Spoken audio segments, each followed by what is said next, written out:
이번 사연은 엄마에게 결혼식에 오지 말라며 밀치고 쌍욕을 퍼부었다는 여자분의 사연인데요. 무슨 일이 있었던 걸까요? 함께 보시겠습니다. 안녕하세요. 고민이 있어 이렇게 글을 보냅니다. 제 인생은 왜 일이 되었는지 세상 모든 신을 원망하며 살아왔습니다. 제가 불쌍한지 남친을 보내주었네요. 남친과는 결혼 날짜를 잡았습니다.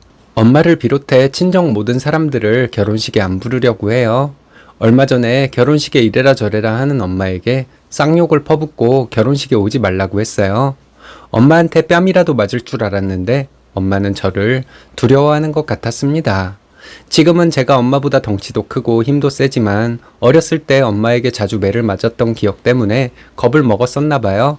제 글을 읽으시는 분들은 어떻게 낳아주신 엄마에게 쌍욕을 할 수가 있냐, 미쳤다 하실 수도 있겠지만 솔직하게 말하자면 저는 그날 엄마의 뺨이라도 한 대 때리지 못하고 온 것이 후회가 됩니다. 엄마는 그렇게 편애해서 키운 아들에게도 외면당하고 있어요. 혼자 벌어 혼자 먹고 살며 자유롭게 사셔야 할 것 같네요. 저를 그렇게도 미워했던 엄마가 낳아주었으니 결혼하고 나면 자식도리를 다 하랍니다. 저는 못합니다. 저처럼 차별받고 자란 사람 중에 자식도리를 하는 사람도 있겠지만 저는 못된이라서 못하겠나 봐요. 남들이 저를 어떻게 봐도 상관없을 것 같아요. 딸이 미워서 저를 그렇게 괴롭히고 때렸던 엄마에게 맛있는 음식을 사주고 예쁜 옷을 사주는 것은 상상도 하기 싫습니다. 늘 저의 인생을 저주했던 엄마를 저주하며 살지는 않을 거예요. 엄마를 미워하며 인생을 낭비하기 싫어서요. 저희 엄마는 저를 임신하게 되어서 아빠와 결혼했습니다. 혼전 임신 사실을 알고도 외가에서는 결혼을 반대했대요. 아빠는 번듯한 직장을 가지고 있는 사람이고 아이를 책임지고 결혼하겠다고 했는데 외가에서 결혼을 왜 반대했는지 모르겠습니다. 제가 초등학교 때 저희 부모님은 이혼을 하셨어요. 엄마는 아빠를 나쁜 사람이라고 말해서 그런 줄 알고 살았습니다. 커서 생각해보니까 아빠는 남편으로서 가장으로서 딱히 잘못한 것은 없는 사람이라는 생각이 들더라고요. 세뇌가 이렇게 무서운 것이란 걸 그때 알았네요. 저희 부모님의 이혼 사유는 외가 식구들이 아빠를 무시하고 구박했기 때문이에요. 엄마를 임신시킨 것이 죽을 죄인 것처럼 아빠를 몰아세웠고 엄마와 아빠가 결혼한 후에도 아빠를 엄청 무시했습니다. 제 기억 속에도 그런 모습이 있어요. 아빠가 무슨 말을 하면 외할머니가 웃기고 있네. 연병 떨지 말고 조용히 있어. 이런 말을 했던 기억이 나요. 저희 엄마도 그렇고 외가 식구들도 그렇고 엄마가 아빠 같은 사람이랑 결혼한 것은 저 때문이라 했습니다. 속도 위반한 것이 엄마 아빠의 책임이 아니라 제가 생겨서 그런 것이니 제 책임이래요. 저 때문에 아빠와 결혼을 했고 엄마의 인생이 이렇게 되었으니 제가 엄마에게 큰 죄를 지은 것이고 엄마를 평생 책임지고 살아야 한다는 말을 어렸을 때부터 귀에 못이 박히도록 들었습니다. 중학교 입학 때쯤 초경을 하게 되어 엄마에게 말했습니다. 엄마는 인상을 쓰며 저에게 했던 말이 아직도 생생합니다. 너 남자 새끼들이랑 붙어먹을 생각하지 마. 지금 생각해도 욕 나오려 합니다. 제 친구들은 초경 때 부모님이 축하 선물과 파티를 해주셨다고 들었어요. 저는 엄마에게 이런 말이나 들었습니다. 이런 비슷한 말을 엄마에게 평생 듣고 살았어요. 아무하고나 붙어먹을 이라는 말도 수없이 들었습니다. 쌍욕은 기본이고 이런 식으로 수치스러운 욕과 매질을 당하고 살면서도 저는 엄마에게 꼼짝도 하지 못했어요. 잘하려고 노력했습니다. 엄마로부터 버려지기 싫어서요. 엄마는 아빠가 끔찍할 정도로 나쁜 사람이라고 저에게 세뇌를 시켰고 아빠에게 보내져서 살게 되는 것이 무서웠습니다. 엄마는 심심하면 저에게 아빠한테 보내겠다는 엄포를 놓았고 저는 그 말이 너무 무서웠습니다. 저는 서울에 있는 대학을 갈 성적이 되었습니다. 엄마는 절대 안 된다고 했어요. 너가 서울로 대학을 가면 취직도 서울에서 할 거고 그럼 엄마는 어쩌란 말이냐 했는데 엄마의 화풀이 대상으로 엄마의 돈줄로 저는 계속 집에 있어야 한다는 말이었나 봐요. 결국 저는 등록금이 조금이라도 싼 저희 집 가까이 있는 공립대학을 나왔습니다. 고3 때 담임 선생님이 제가 서울로 대학 원서를 쓰지 않는 것이 한이 된다고 제 앞에서 울먹이셨어요. 지금도 가끔 선생님께 전화드리고 찾아뵙고 살고 있습니다.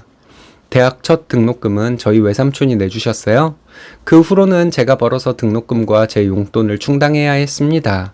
지금은 어떤지 잘 모르겠지만 그때만 해도 이 지역에서는 제가 나온 대학이 최고의 대학으로 인식되었어요.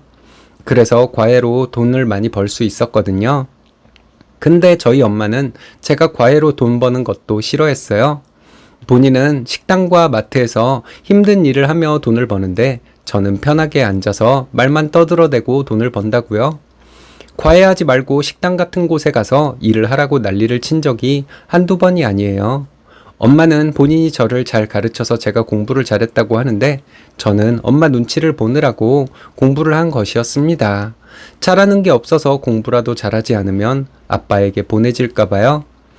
그래서 공부했습니다. 제가 과외를 해서 돈 모아 등록금 내고 교재비, 용돈, 옷값, 화장품값 등을 충당하고 살았는데 엄마는 저에게 하숙비를 내라 했어요. 다른 집 딸들도 대학생이 되면 전부 하숙비를 낸다고요. 그래서 저는 엄마에게 하숙비를 냈습니다. 과외를 많이 하면서 잠을 줄여가며 죽도록 공부해서 저는 과탑이나 학년탑을 하려고 노력했어요. 그래야 전액장학금이 나왔으니까요. 그리고 전액장학금을 받은 것은 엄마에게 비밀로 했습니다. 등록금 면제됐으니 그 등록금을 엄마에게 내라고 할 게 뻔했으니까요. 그리고 저는 대학교 4학년 때 엄마에게 집에서 쫓겨났습니다.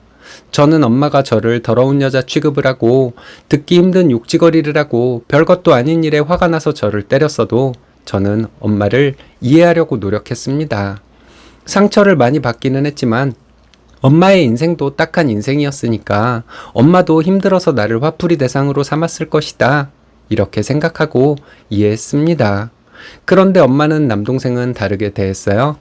남동생은 귀한 몸으로 원하는 것은 전부 손에 넣을 수 있었습니다. 어렸을 때 비싼 장난감을 사달라고 조르는 남동생을 보며 저는 참 많이도 긴장을 했었네요. 저러다 엄마한테 엄청 맞을까 봐요. 그런데 이틀 후에 학교에서 집에 돌아왔더니 남동생은 그 장난감을 가지고 놀고 있었습니다. 엄마에게 왜 나한테만 그러고 동생한테는 그렇게 잘해주냐고 따진 적도 몇 번 있었어요. 그럴 때마다 엄마는 너는 네 동생도 그럼 너같이 당하고 살면 좋겠냐? 누나가 동생한테 그렇게 못된 마음을 갖고 사냐 이 나쁜... 이렇게 말을 했습니다. 엄마에게 집에서 쫓겨나 반지하 월세방에서 살다가 대학 졸업하고 괜찮은 직장에 취업하게 되었습니다. 엄마는 제가 취업이 되었다는 소리를 듣고 저에게 월급을 가져오라 했어요.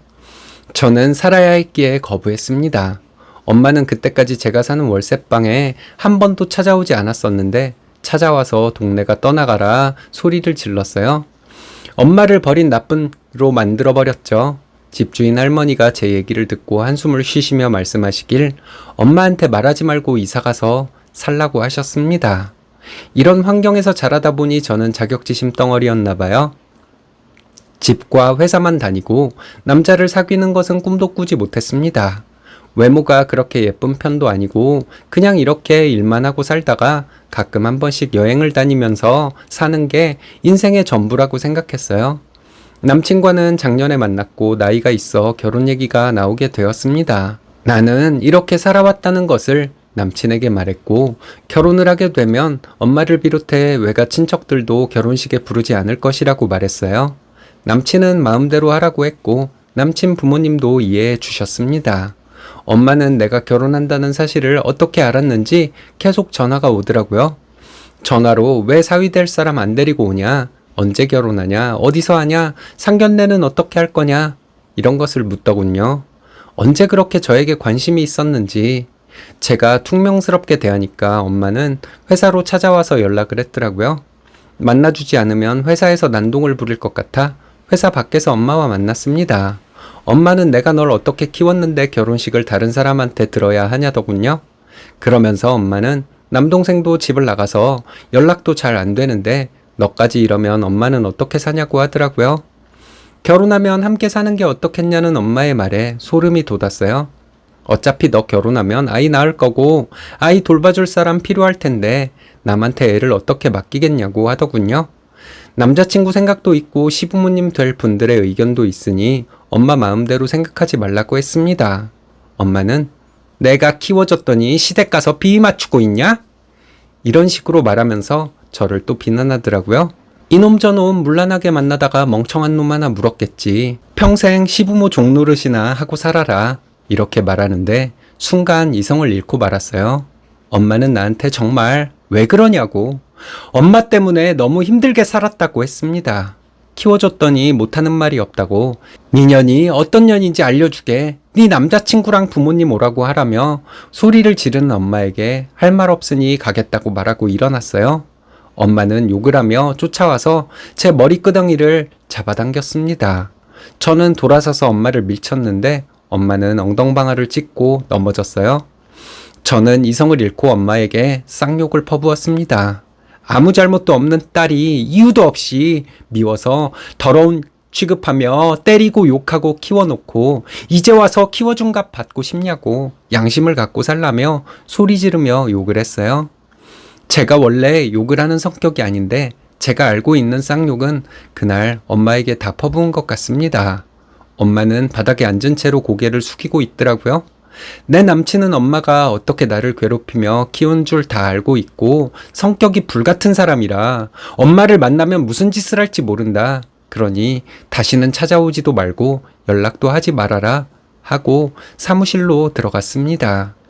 그 후로 2달이 지난 지금까지 엄마한테 연락 없었어요. 남친한테 말했더니 그래서 마음 상태가 어떻냐고 묻더군요.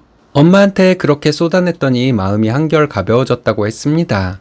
남친은 그럼 된 거라고 하면서 엄마가 또 찾아오면 자기에게 꼭 연락하라고 했어요.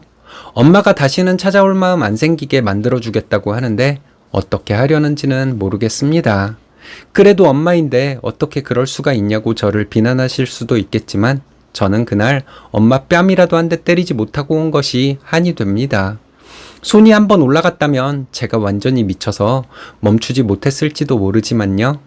제가 앞으로 어떻게 살아야 할지 여러분들께서 알려주셨으면 좋겠습니다. 글로 이렇게 적고 나니 좀 후련한 마음이 드네요. 감사합니다. 그런 환경 속에서도 잘 자라주어 고맙습니다. 곧 새로운 가족이 생기니 든든하시겠어요? 익숙하지는 않겠지만 스니님 마음 가는 대로 하시면 됩니다. 여러분들의 조언이 많이 필요한 사연인 것 같네요.